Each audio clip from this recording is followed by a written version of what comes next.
मैं कहती हूँ कि अगर ये जितने धड़े भी बना लें, जो पीटीआई है वो नाम है एक शख्स का। वो जो पीटीआई है, जो अवाम की मोहब्बत है, जो अवाम के जज्बात हैं, वो सारा कुछ है, वो एक शख्स के साथ अटैच है। अगर कोई धड़े वड़े बनाता भी है तो मैं नहीं समझती कि उससे पीटीआई को नुकसान होगा, इसलिए कि खुश होने वाले खुश हो लेंगे कि शायद वो समझ रहे होंगे कि इस तरह वो होगा। बाकी थोड़ी सी मतलब अगर आप शेर अफजल के बयानात देख लें, फिर उनके साथ एक उनकी पूरी सोशल मीडिया टीम, फिर बाकी देख लें, अब तो लोगों ने सब बताना शुरू किए।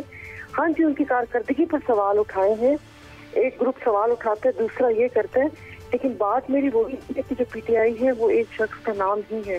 बाकी अगर ये कर रहे हैं ऐसा, और जो कि आपको मुझे दिख रहा है कि थोड़ा बहुत करते हैं, तो वो सिर्फ पार्टी कॉज को नुकसान ही उससे हो रहा है, उससे कोई अच्छा मतलब जिस तरह वो नहीं हो रहा। मैं ये गुजारिश कर रहा हूँ कि आप क्योंकि खुद सियासी मैदान की खिलाड़ी हैं, तो क्या आप ये नहीं समझती कि ये बदनसीबी है हमारे मुआशरे की कि यहाँ तमाम सियासी जमातें शख्सियत परस्ती पे चलती हैं?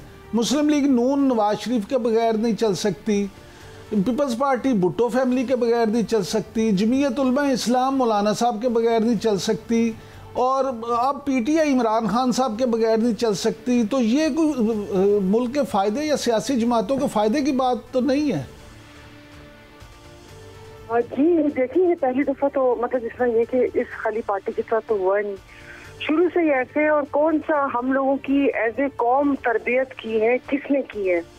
अगर आप शुरू से जब से होश संभाला तब से ये हालात देखें तो वो कहते हैं ना कि खुद ही बुत तराशते हैं, और फिर उसके बाद जब वो बुत दिलों में घर कर जाता है तो फिर उसको गिराने के दर पे होते हैं। तो ये तो पिछले 77 साल से ये चल रहे हैं ना। मतलब सच में कह रही हूँ कि एक जो शऊर होता है लोगों में, अगर कोई कहता है कि मतलब जिसको आप शऊर कहते हैं, आप मुझे नहीं पता, बहुत से लोगों को मेरे से इख्तलाफ होगा, जो शऊर है वो जो एज ए कौम तरबियत है वो नहीं की।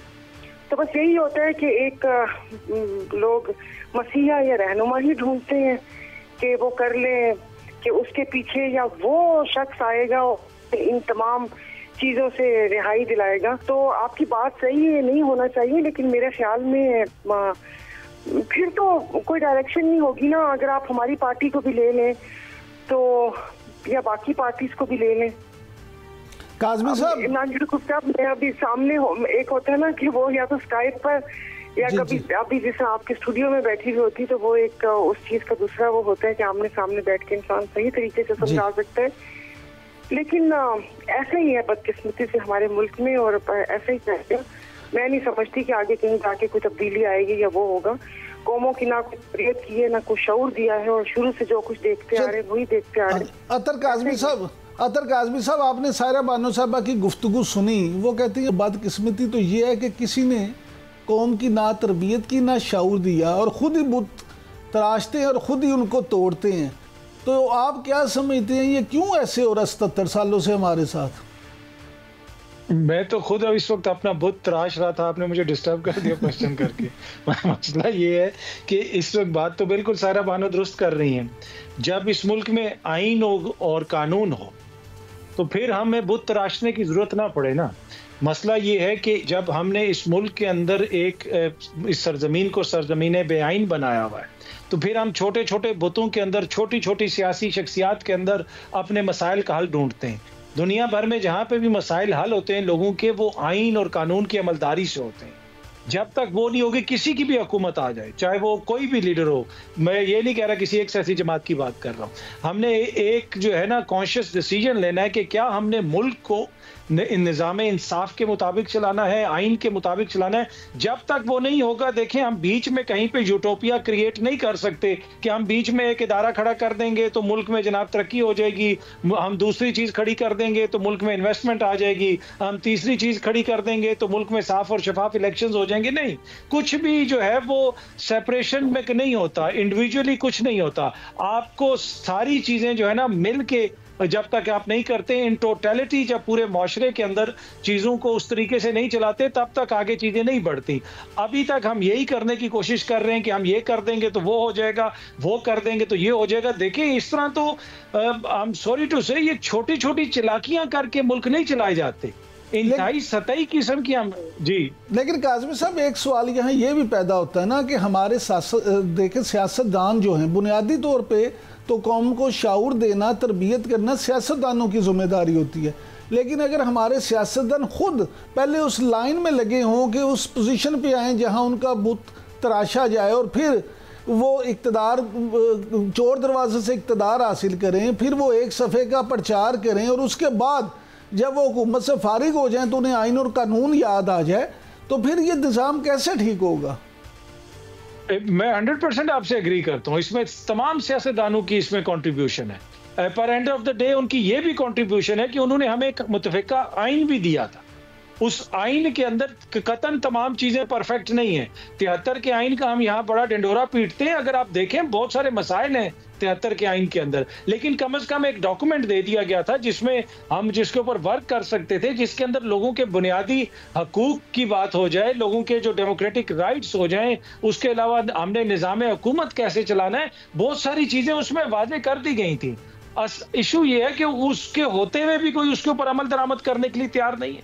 अब आप देख लें काजी फायज ईसा साहब जो करके गए हैं, क्या आइन आइन आइन आइन करके उन्होंने मतलब कि पूरी कौम को जितना आइन उन्होंने पढ़ाया है शायद ही किसी ने पढ़ाया हो, आइनी जज, और वो मुल्क की सबसे बड़ी अदालत में बैठ के कहते हैं, जब उनसे पूछा गया कि जनाब इंसानी हकूक की मुबैना खिलाफ वर्जियां हो रही हैं, उन्होंने कहा कि if you can not stand the heat then you should not be in the kitchen.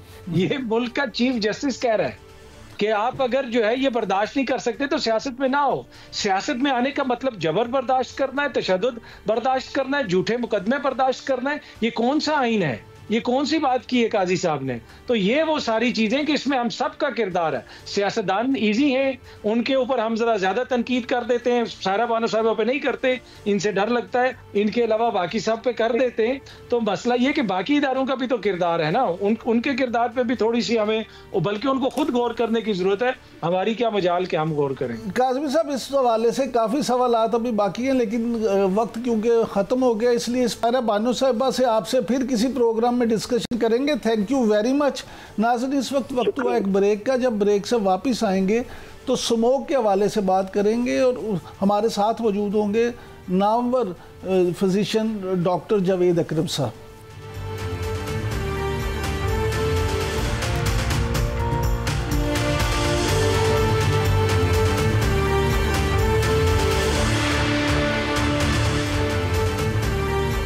Welcome back.